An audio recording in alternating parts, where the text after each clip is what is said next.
उससे डबल की मैं उनको गारंटी देता हूं कि उनके विकास का कार्य करने का और भाईचारे की भावना। और हम उनकी कॉलोनी में गए हैं, हमने उनके बड़े बुजुर्गों के एक एक व्यक्ति के पैर पकड़कर उनसे आशीर्वाद मांगा है। तो आज वो हमें आशा की दृष्टि से देख रहे हैं और उन्होंने हमें आश्वासन दिया है कि हम 3-4 तारीख में निर्णय करेंगे। अगर आप में दम हुआ तो हम आपकी तरफ निश्चित आएंगे। तो मैं उनको ये भरोसा दिलाना चाहता हूँ कि पूरी ओबीसी समाज, SC/ST समाज हमारी तरफ है, जो कि बहुत भारी संख्या में है, जिसको कम से कम अगर मान के चलो तो 1 लाख के आसपास है। अगर उसका वोटिंग डलता है तो 70,000 डलेगा। अगर वैसे तो हम इसी ग्राफ को अगर पूरा कर लेते हैं इसी में जीत जाएंगे, लेकिन अगर थोड़ी कमी रहती है क्योंकि दूसरी पार्टी जो है उसने प्रधानमंत्री और मुख्यमंत्री तक को यहाँ पे उतार दिया है, तो मैं उनसे रिक्वेस्ट करता हूं कि 5 साल पछताना ना पड़े, इसलिए मुझको वोट दे और हाथी को मजबूत बनाए। मैं भाईचारे की भावना को बढ़ाऊंगा और आपके सम्मान को रखूंगा। बहुत अशोक जी, क्या करिश्मा इस बार करने वाले हैं जो अभी तक नहीं कर पाए दिल्ली में? सबसे पहले मैं आप लोगों को धन्यवाद देता हूं और करावल नगर विधानसभा क्षेत्र से जो बहुजन समाज पार्टी के प्रत्याशी हैं भाई देवेंद्र कुमार जी, उनके समर्थन में आज आपने रैली को देखा है।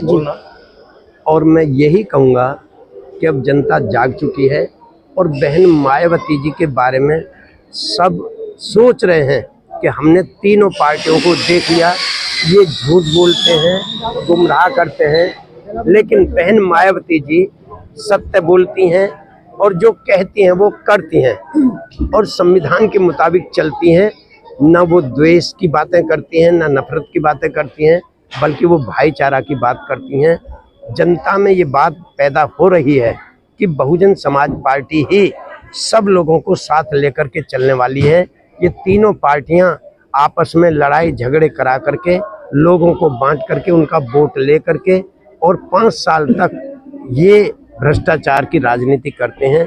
इसलिए जनता इस बार इनको जवाब देगी और मुंह तोड़ जवाब देगी और करावल नगर से भाई देवेंद्र जी को भारी मतों से जिताएंगे। अंदर से एक बात निकल कर आ रही है कि पिछले कई दशकों से बहुजन समाज पार्टी की दिल्ली प्रदेश की टीम कोई करिश्मा नहीं कर पा रही थी, तो उसके मद्देनजर बड़े फेरबदल किए गए हैं, क्या ऐसा ही है? देखिए, केंद्र में भारतीय जनता पार्टी सरकार है, लेकिन दिल्ली में 27 साल से वो बाहर है, कांग्रेस 12 साल से बाहर है, हम भी बाहर हैं सत्ता के, लेकिन जो प्रकृति का नियम है, जो चढ़ता है वो गिरता है, जो गिरता है वो उठता है।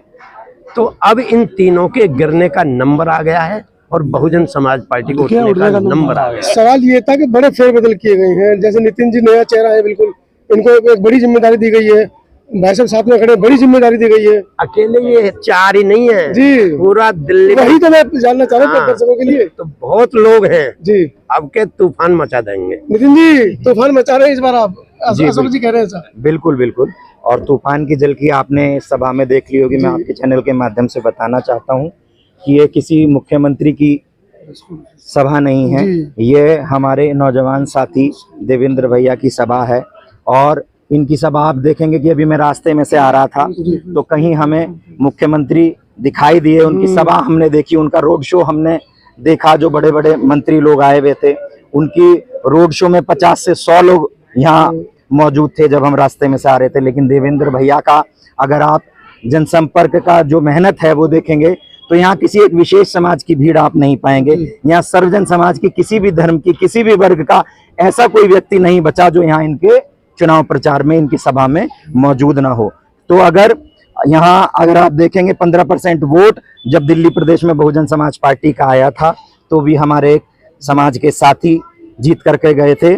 और अब की बार जो पहला विधायक सदन में जाएगा वो करावल नगर से देवेंद्र भैया के रूप में जाएगा। मीडिया नहीं है, पत्रकार नहीं है आपके पास, ये सवाल मैंने बाबू से भी पूछा था, जन जन तक नीतियों को कैसे पहुंचाएंगे? नहीं, देखिए, हम मानते हैं कि हमें 24 घंटे में से जो मेन स्ट्रीम मीडिया है उसमें से 24 मिनट नहीं मिलते, और वो 24 मिनट इसलिए नहीं मिलते, तो बहुत बोल दिया, 24 मिनट इसलिए नहीं मिलते कि वो अडानी अंबानी के उस पे चलने वाले इशारों पे चैनल है। लेकिन अगर मेरे सामने आप कह रहे हैं पत्रकार नहीं है, तो आप पत्रकार बंधु इन बहुजन समाज की जो आवाज रखते हैं वो खड़े हैं, और ऐसे तमाम हजारों जो हमारे बहुजन समाज के अपने 10-10 हजार रुपए के मोबाइल लेके इनकी बहुजनों की घर घर तक आवाज पहुंचा रहे हैं, वो हमारे बीच में से ऐसे दसियों हजार चेहरे हैं और उन्हीं के बलबूते पर नोटों वालों की सरकार इस बार जाएगी और वोटों वालों की सरकार इस बार सोशल मीडिया की पावर को आप मतलब महसूस कर रहे हैं? सोशल मीडिया की पावर है और सोशल मीडिया की पावर इतना महसूस कर रहे हैं कि पूरे दिल्ली में सब लोग देख रहे हैं कि अब की बार जुमलोवादों की सरकार नहीं होगी, अब की बार सरकार होगी तो गरीबों की, वंचितों की, बहुजन समाज पार्टी की सरकार होगी। गरीबों की समाज ला रहे हैं लक्ष्मण सिंह जी? जी बिल्कुल। कोई शक है आपको? नहीं, मुझे शक नहीं है, आपने कहा तो नहीं है।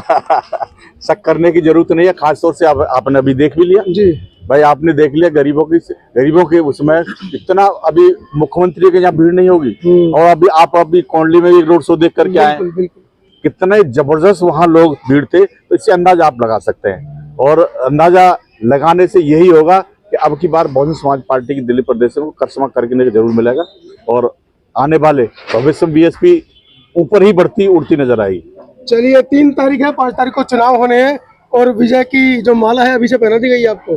जी, आपके साथ तो बड़े बड़े स्टार्स जुड़े हैं और पूरी जनता का जो प्यार है वो दिख रहा था। जी बिल्कुल, सर्व जन का और सर्व समाज का हमको आशीर्वाद है, क्योंकि हमने किसी पर्टिकुलर जात से अपना जो है उनसे आश्वासन लेकर कि भाई जो आप सिर्फ एक ही जाति के पक्ष की बात करेंगे, तो जात की बात नहीं करती, वो सब समाज की बात करती है। यही मैं बताना चाह रहा हूँ कि सभी समाज की बैठक होने के बाद में सभी समाज ने मिलकर हमें आशीर्वाद दिया है कि भाई हमें ऐसा जो विधायक एमएलए ना बने, सेवक बने, हमारे चरणों की तरफ रहे।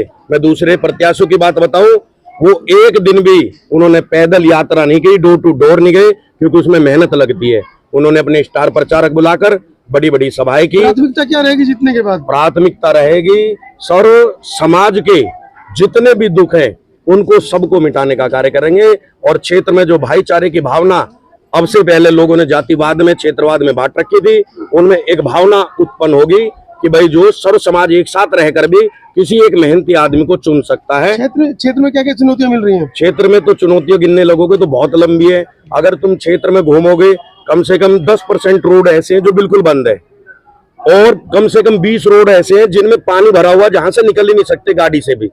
उसके बाद टूटी सड़कें गिनोगे तो गिनते गिनते हार जाओगे।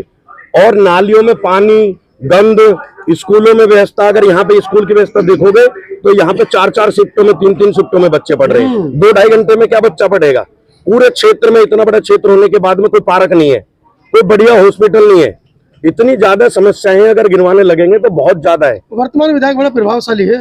वर्तमान विधायक जो पूर्व में थे वो तो यहाँ से चले गए हैं, क्योंकि उन्होंने 25 वर्ष काम करने के बाद में अब जनता को मुंह दिखाना था, तो मुंह दिखाने लायक नहीं था कि भाई विकास के नाम पे हमने वोट मांगा था और विकास हम कर नहीं पाए।